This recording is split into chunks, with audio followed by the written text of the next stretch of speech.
안녕하세요. 책 속에 담긴 지식을 저자에게 직접 들어보는 시간이죠. 과학 책을 만나다의 엄지혜입니다. 사람뿐만 아니라 동물들은 모두 공기 중에 산소로 호흡을 하면서 살고 있습니다. 이 산소는 우리들이 활동하고 또 살아가는데 없어서는 안 될 중요한 에너지원이죠. 이러한 산소는 대기 중에 약 20% 정도를 차지하고 있는데요. 그런데 최초의 생명이 탄생하던 때 이 원시지구의 대기에는 산소가 거의 없었던 걸로 추정이 됩니다. 그렇다면요, 여기서 궁금증이 생깁니다. 그 당시의 생물체들도 과연 산소로 호흡을 하면서 살았던 걸까요? 그렇지 않다면 우리 몸은 어떻게 산소로 호흡을 하면서 살게 된 걸까요? 오늘 만나볼 책을 통해 그 궁금증을 좀 풀어볼까 합니다. 산소와 그 경쟁자들이라는 책입니다.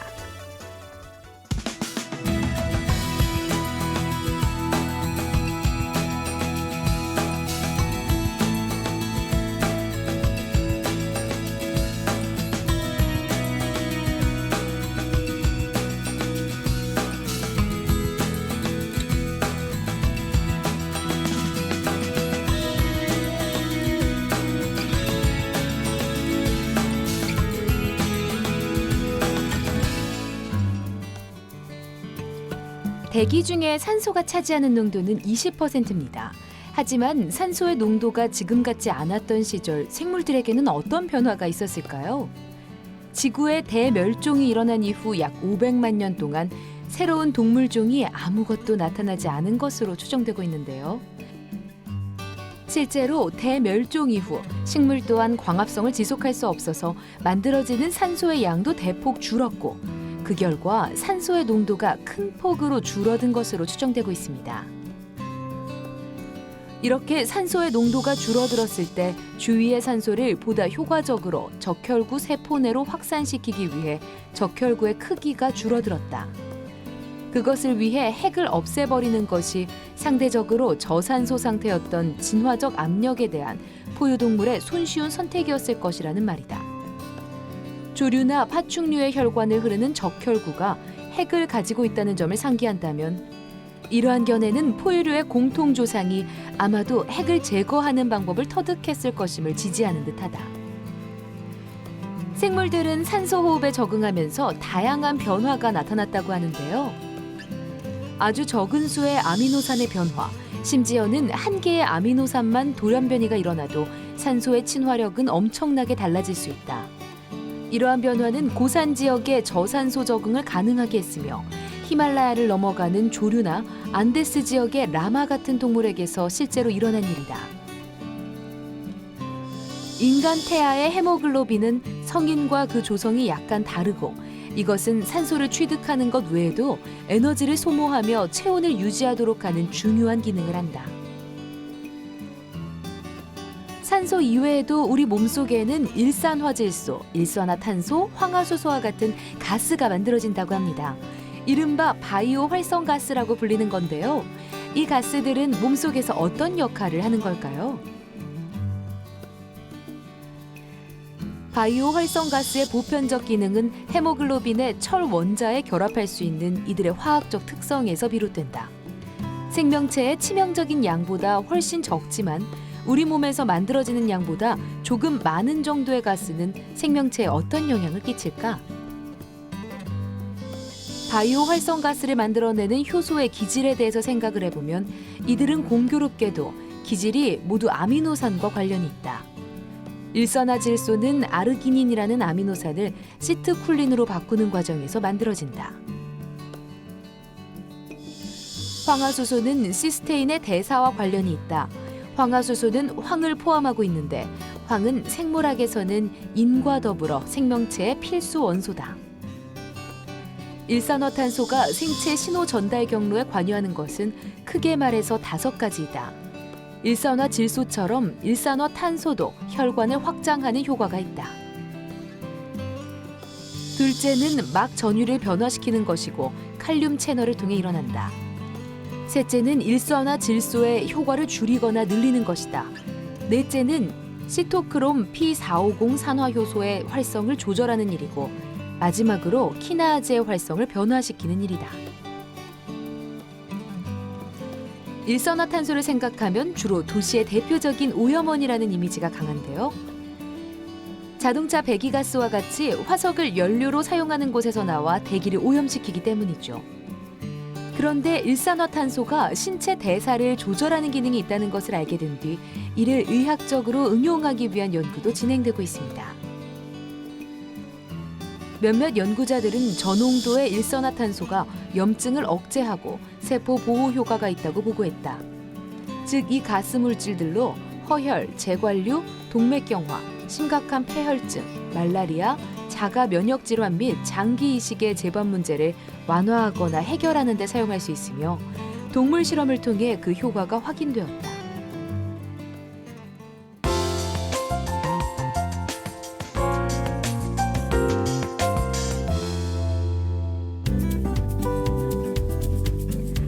산소와 그 경쟁자들의 저자 김홍표 교수님 자리하셨습니다. 안녕하세요.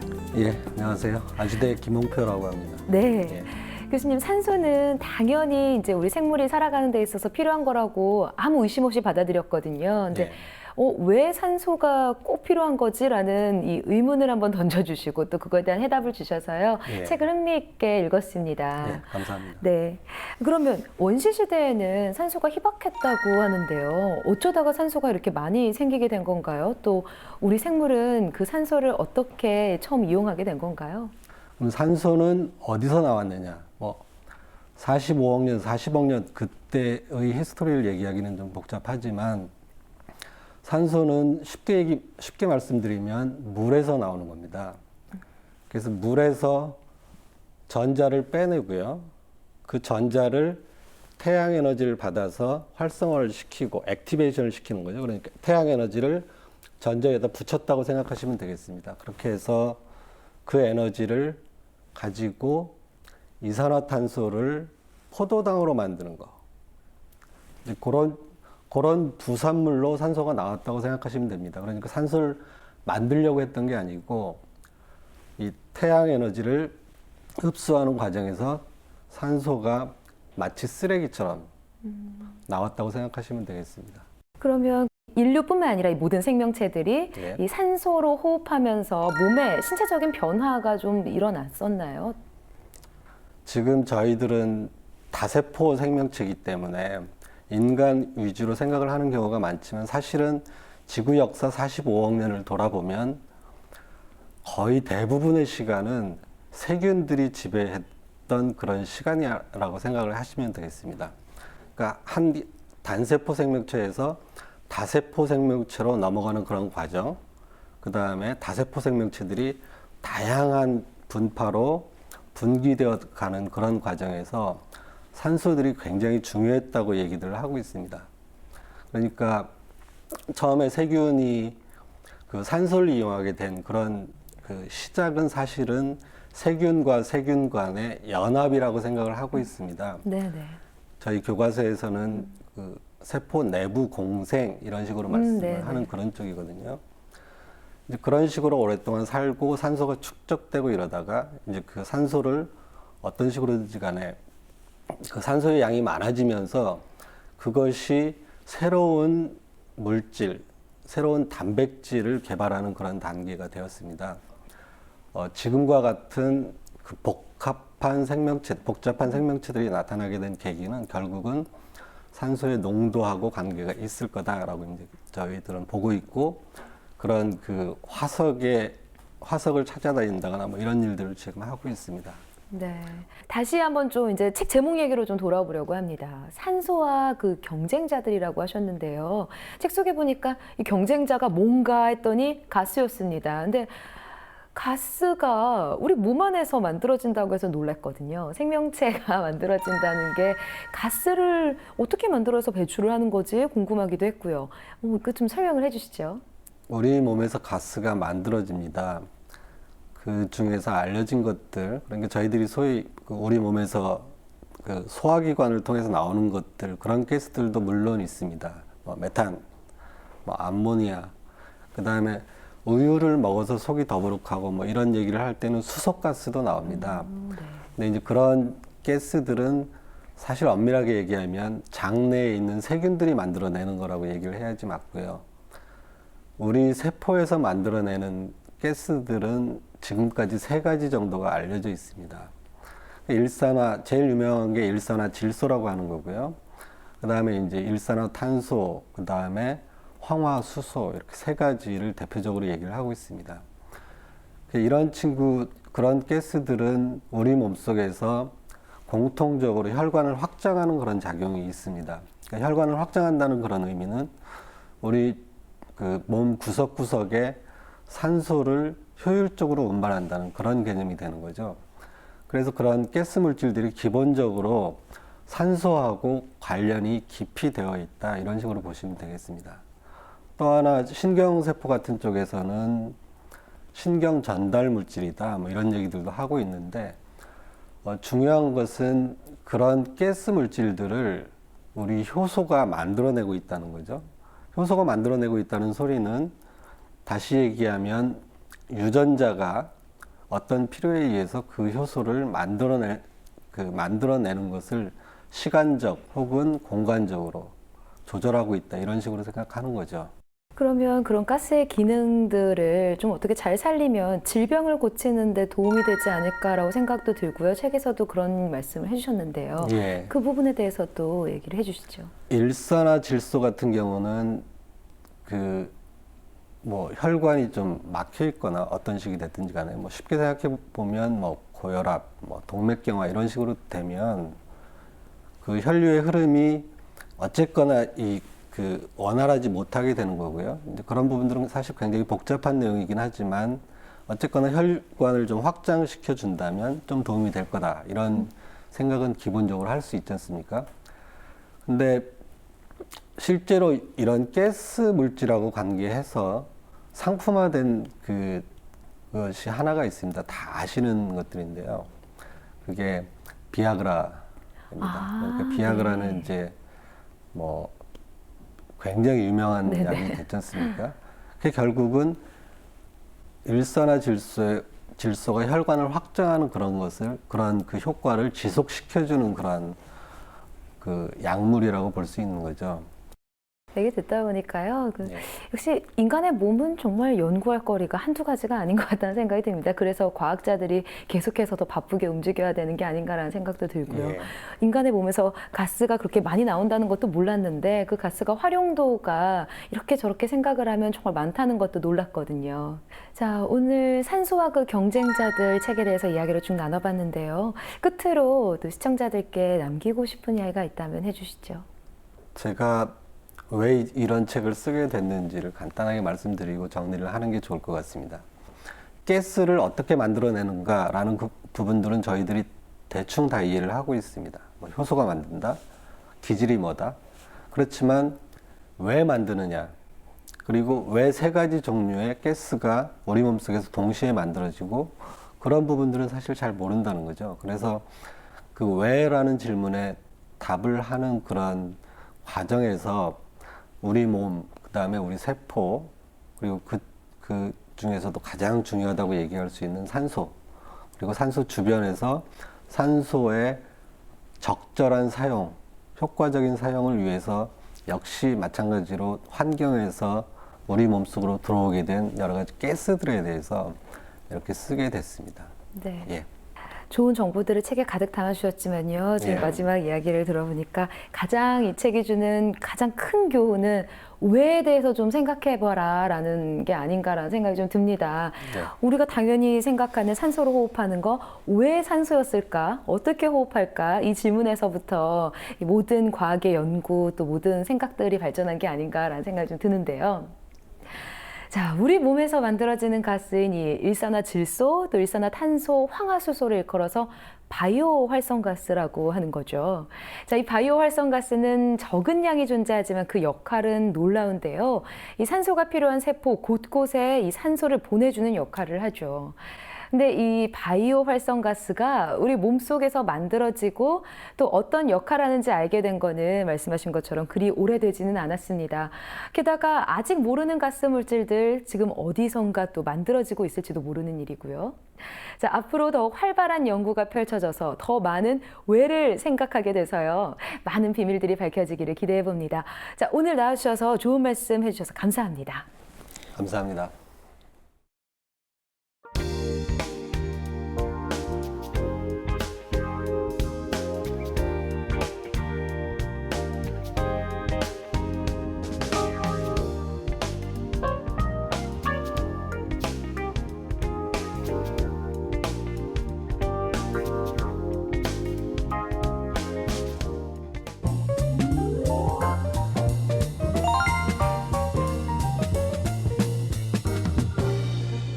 다윈의 진화론에 반박하는 증거로 이야기되던 것이 바로 캄브리아기 대폭발입니다.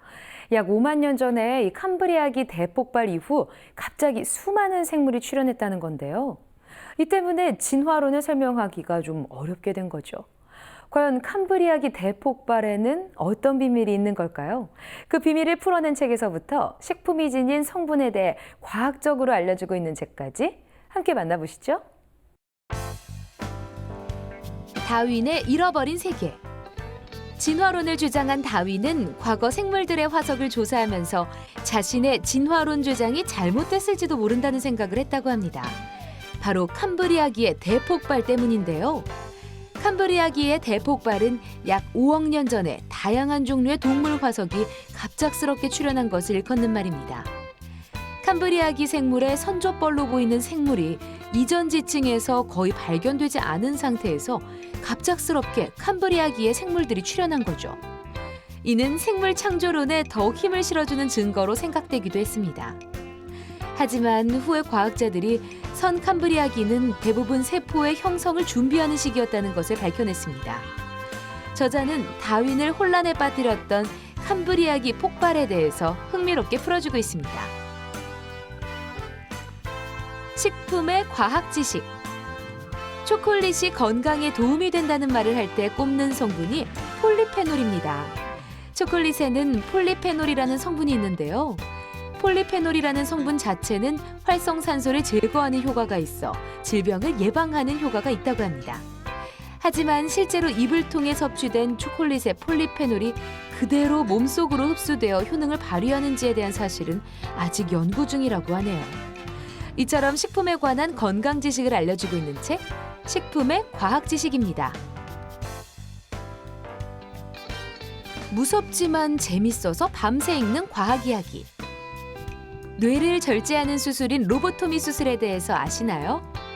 에가스 모니스라는 신경학자가 개발한 정신질환 치료 수술입니다.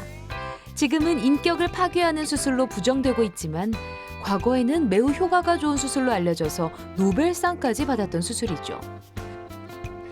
이러한 수술을 월터 프리먼과 제임스 워츠라는 두 정신과 의사가 개량해 간단히 할 수 있는 수술로 만들었는데요. 이는 안구를 통해 뇌로 직접 기구를 삽입하는 시술입니다. 이 수술을 통해 환자의 폭력적인 성향이 사라졌지만 더 큰 부작용이 있었다고 하는데요.